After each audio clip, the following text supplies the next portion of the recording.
Welcome to R5 TV news.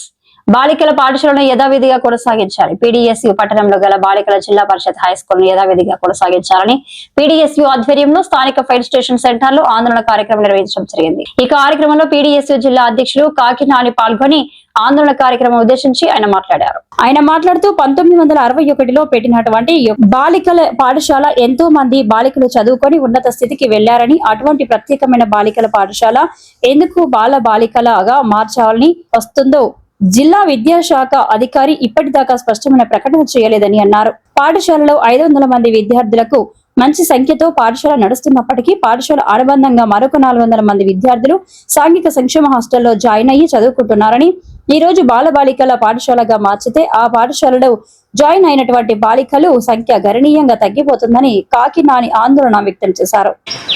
నా పేరు కాకినాని, నేను పీడీఎస్యూ ఉమ్మడి పశ్చిమ గోదావరి జిల్లా అధ్యక్షుడిని.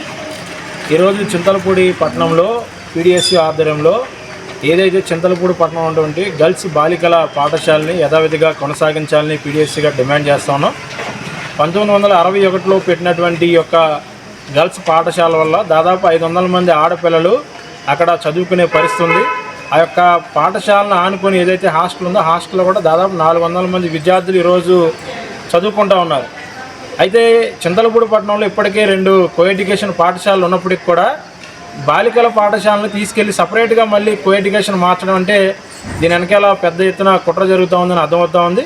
తల్లిదండ్రులు కూడా చాలా స్వేచ్ఛగా ఆడపిల్ల హాస్టల్ వెనకాల ఉంది, ఎదర గర్ల్స్ స్కూల్ ఉంది కాబట్టి స్వేచ్ఛగా తీసుకెళ్లి ఆడపిల్లలను జాయిన్ చేసే పరిస్థితి ఉంటుంది. కానీ ఈరోజు కోఎడ్యుకేషన్ చేయడం వల్ల తల్లిదండ్రులు కూడా చాలా భయాందోళనకు గురవుతూ ఉన్నారు. ఎందుకంటే కోఎడ్యుకేషన్ చేయడం వల్ల మగ టీచర్లు అక్కడ వచ్చే అవకాశం ఉంటుంది, అట్లాగే మగపిల్లలు కూడా అక్కడికి వచ్చే అవకాశం ఉంటుంది. కాబట్టి ఆడపిల్లలు స్వేచ్ఛగా అక్కడ చదువుకునేటువంటి పరిస్థితి ఉంటుంది కాబట్టి తల్లిదండ్రులు ఆందోళన చెందుతూ ఉన్నారు.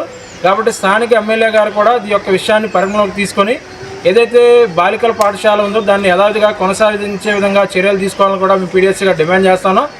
లేకపోతే ఖచ్చితంగా భవిష్యత్తులో పెద్ద ఎత్తున ఆందోళన కార్యక్రమం కూడా చేస్తామని చెప్పి తెలియజేస్తూ, అదేవిధంగా అవసరమైతే పీడీఎస్సీ విద్యార్థి సంఘంగా కూడా హైకోర్టులో రిట్ పిటిషన్ వేసి మరి ఆ యొక్క పాఠశాలని గర్ల్స్ పాఠశాలగా కొనసాగించే విధంగా చర్యలు తీసుకుంటామని చెప్పి సందర్భంగా తెలియజేస్తాను.